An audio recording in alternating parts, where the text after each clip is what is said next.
हम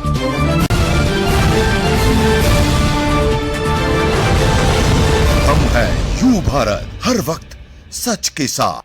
नमस्कार, आप देख रहे हैं यू भारत और आपके साथ मैं हूं निशा। बुलेटिन की शुरुआत करेंगे उससे पहले एक नजर सुर्खियों पर।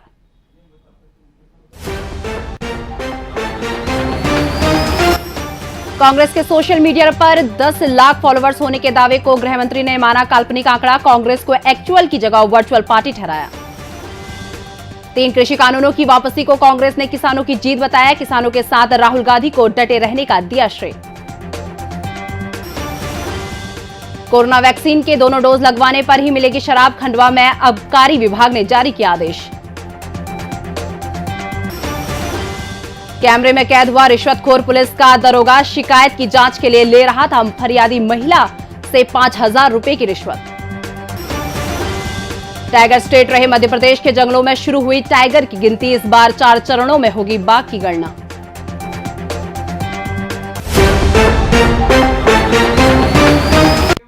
अब खबरें विस्तार से। मध्य प्रदेश के गृह मंत्री डॉक्टर नरोत्तम मिश्रा ने कांग्रेस के ट्वीट पर 10 लाख फॉलोअर्स होने के दावे पर तंज कसा है और उन्हें एक्चुअल कांग्रेस की जगह वर्चुअल कांग्रेस करार दिया है। भोपाल में उन्होंने कहा कि काल्पनिक संख्या बढ़ाकर कांग्रेस लोगों में भ्रम फैलाना चाह रही है, लेकिन इससे उसे कोई लाभ नहीं होगा। उन्होंने चित्रकूट में कांग्रेस नेता प्रियंका गांधी द्वारा भगवान कमाता नाथ का आभार जताने को हिंदू आस्था से खिलवाड़ बताया। गृह मंत्री ने कांग्रेस नेता की आस्था, धर्म और विश्वास पर प्रश्न चिन्ह लगाते हुए कहा कि कमाता नाथ के दरबार में लोग माथा टेकने जाते हैं, लेकिन कांग्रेस नेता ने इसकी जगह आभार जताकर धार्मिक भावनाओं को ठेस पहुंचाई है।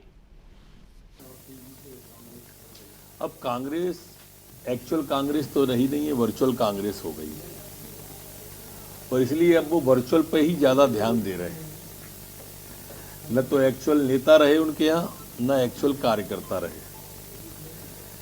काल्पनिक संख्या बढ़ाकर लोगों में फिर भ्रम पैदा करना चाहते हैं।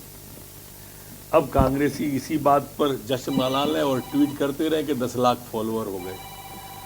मुझे नहीं लगता है कि इससे कोई कांग्रेस को लाभ हो।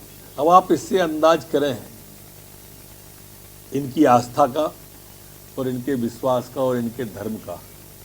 जिस कामता नाथ के दर पर सब जाके माथा नवाते हैं, वहाँ ये माथा नवाने पे आभार व्यक्त किए जा रहे हैं। किसका आभार, कामता नाथ का या कमलनाथ का? समझ ही नहीं आ रही है हमको तो कि किस दिशा में ये धर्म को और हमारी आस्थाओं को खंडित करेंगे कि दर्शन करने पे भी आभार व्यक्त कर रहे हैं। कब तक खिलवाड़ करेंगे हमारी आस्थाओं के साथ? इसलिए चचा जान दिग्विजय सिंह जी से प्रार्थना है कि कहीं तो बक्सा करो। प्रधानमंत्री नरेंद्र मोदी ने तीनों कृषि कानून बिल वापस लेने की घोषणा करते हुए आंदोलनकारी किसानों से अपने अपने खेत पर वापस लौटने की अपील की है। 1 साल से कृषि कानूनों को वापस नहीं लेने पर अड़ी मोदी सरकार के फैसले को कांग्रेस ने किसानों की एकता की जीत बताया। पार्टी के प्रदेश मीडिया विभाग के उपाध्यक्ष भूपेंद्र गुप्ता ने कहा कि कोई भी तानाशाही सरकार जनता की ताकत के आगे नहीं टिक सकती। उन्होंने कांग्रेस नेता राहुल गांधी को बधाई का पात्र ठहराया कि वो भारतीय जनता पार्टी के प्रोपोगेंडा, चरित्र हनन और किसानों को आतंकवादी ठहराने तक के निंदा अभियान के खिलाफ डटे रहे।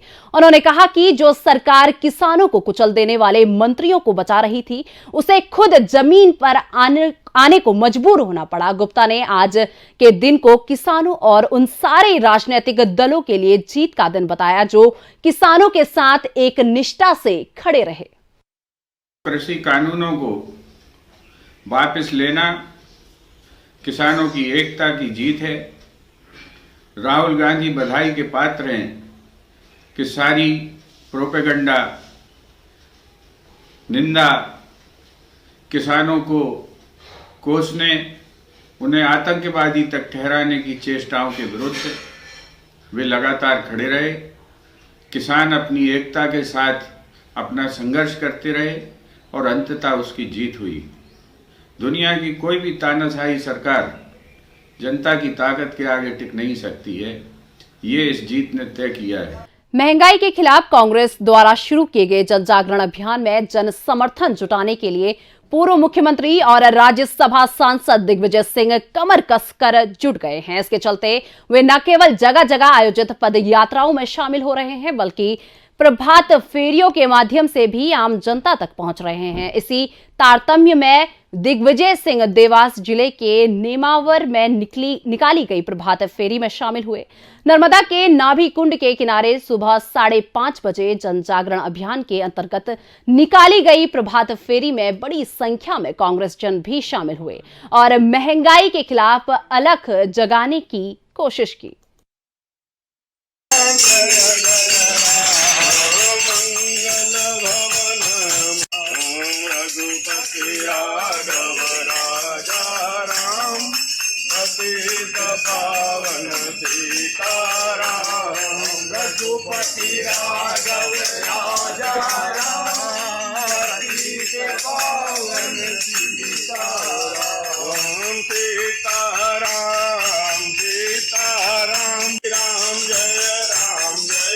मध्य प्रदेश के खंडवा में कोरोना वैक्सीनेशन को बढ़ावा देने के लिए एक नया तरीका निकाला गया है।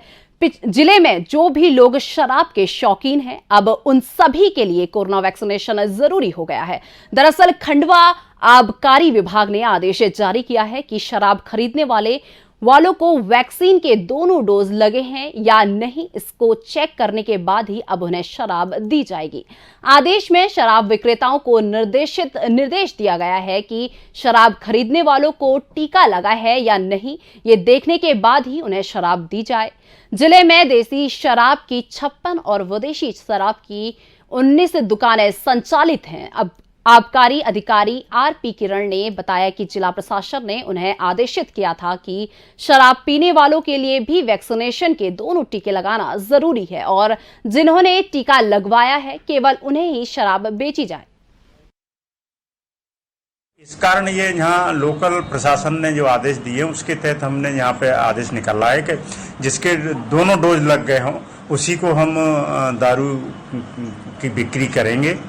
और उससे पूछता है सेल्समैन कि भाई आपके दोनों डोज लग गए, तो दोनों डोज लग जाते हैं तो हम उसको बिक्री कर रहे हैं और प्रेरित भी कर रहे हैं। हम बोर्ड भी लगवाए रहे हैं कि हर एक दुकान पे बोर्ड लगेगा कि भाई दोनों डोज वालों को ही सिख धर्म के संस्थापक और पहले सिख गुरु नानक की 552वीं जयंती आज हर्षोल्लास और धूमधाम से मनाई गई। प्रकाश उत्सव या गुरु पर्व के नाम से मनाई गई जयंती पर भोपाल के हमीदिया रोड स्थित गुरुद्वारे में भजन कीर्तन और लंगर का कार्यक्रम आयोजित किया गया। इसमें मुख्यमंत्री शिवराज सिंह चौहान भी शामिल हुए और माथा टेक कर आशीर्वाद लिया।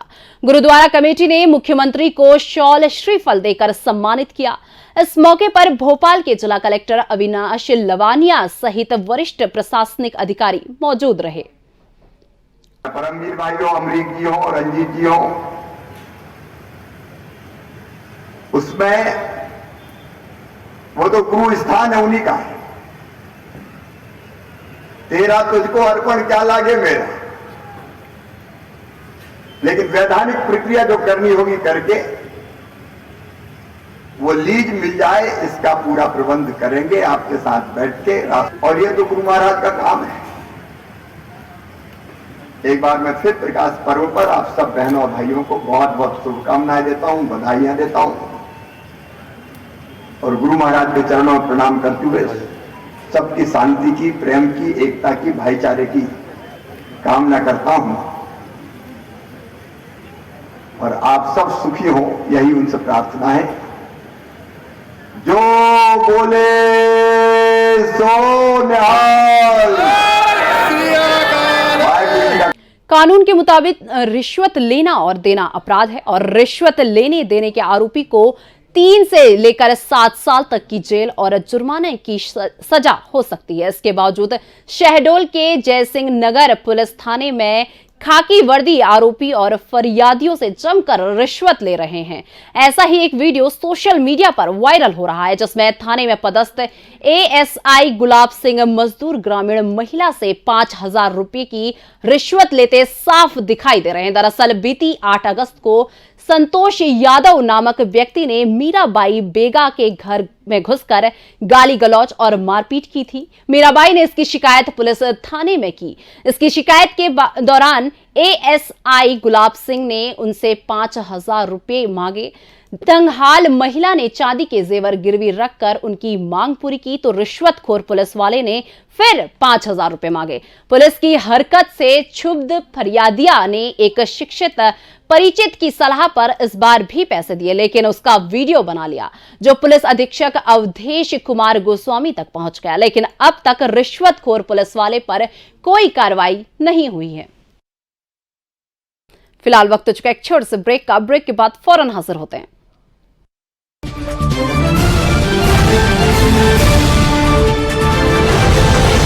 हम हैं यू भारत, हर वक्त सच के साथ। आवश्यकता है मध्य प्रदेश छत्तीसगढ़ राज्य के सभी जिला और विधानसभा मुख्यालयों पर संवाददाता प्रतिनिधि नियुक्त करना है। इच्छुक संपर्क करें। पत्रकारिता के क्षेत्र में कार्यरतों को प्राथमिकता दी जाएगी। संपर्क करें 8226001266 और 9425011755 और 8982046067। अधिक जानकारी के लिए आप हमारी वेबसाइट विजिट कर सकते हैं www.ubharattv.com और आप हमें ईमेल भी कर सकते हैं news@ubharattv.com। सनसनी नहीं, सिर्फ सरोकार, विश्वसनीयता के साथ सटीक खबरें, हर मुद्दे की पड़ताल, हर मुद्दे पर नजर, चप्पे चप्पे की खबर, सरकार से करेंगे सवाल, बनेंगे जनता की आवाज। हम हैं यू भारत, हर वक्त सच के साथ।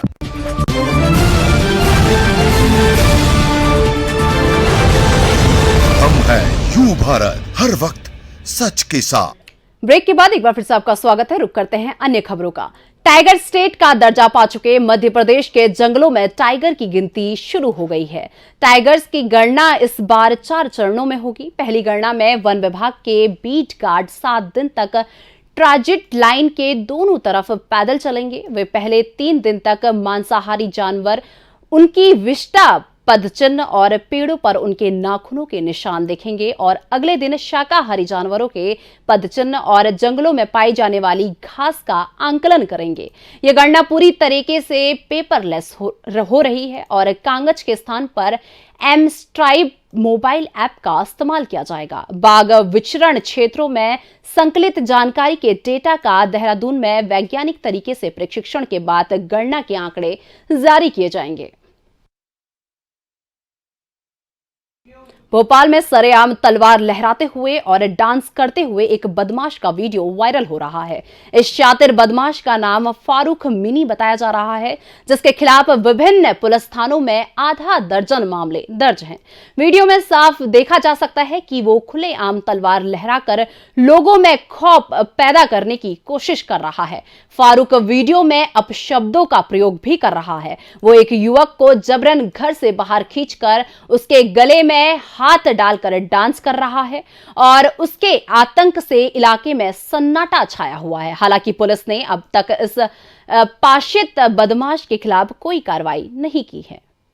भोपाल के गांधीनगर इलाके में के द्वारिका धाम में एमसीए की छात्रा ने फांसी लगा ली। घटनास्थल पर सुसाइड नोट मिला है, जिसमें उसने लिखा है कि भगवान मुझे बुला रहे हैं, सॉरी मम्मी पापा, मुझे माफ कर देना, मैं अपनी मर्जी से ये कदम उठा रही हूं।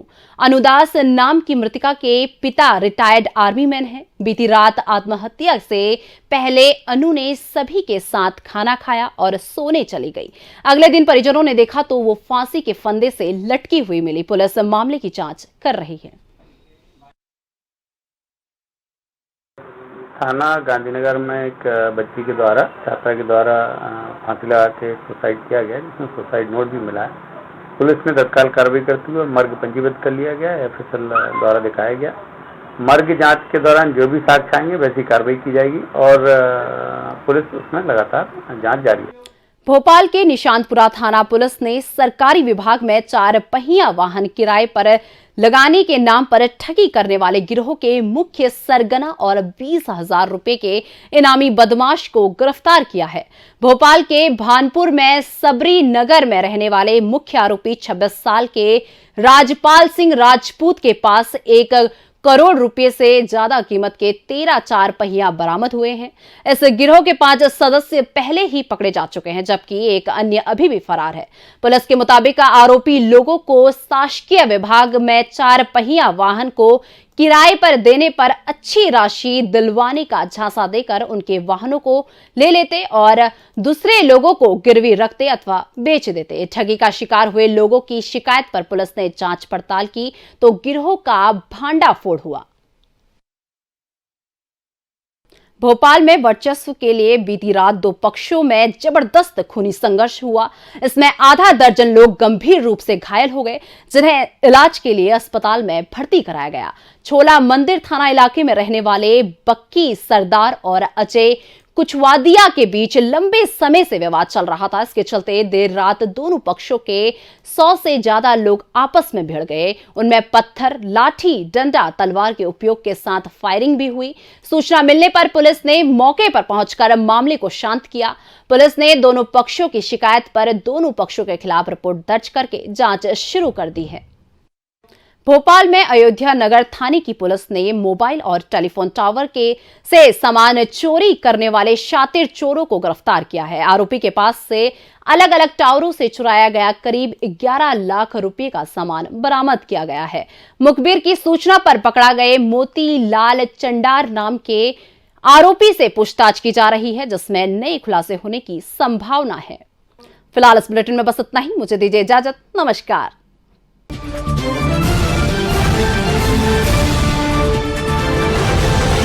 हम हैं यू भारत, हर वक्त सच के साथ।